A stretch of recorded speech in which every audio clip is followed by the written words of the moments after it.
Cooper's credit score quest. Cooper walks into the bank wearing his famous white t-shirt that says, "Don't trust me." He reaches the counter and casually asks the banker for a loan. The banker asks for his credit score, leaving Cooper completely frozen in confusion.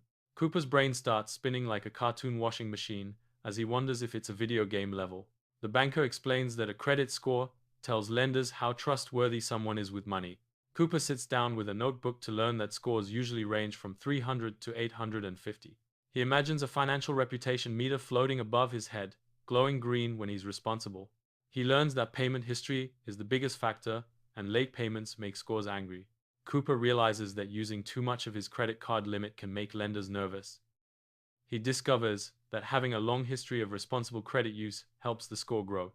Opening too many accounts at once triggers a credit score alarm, like a cartoon siren.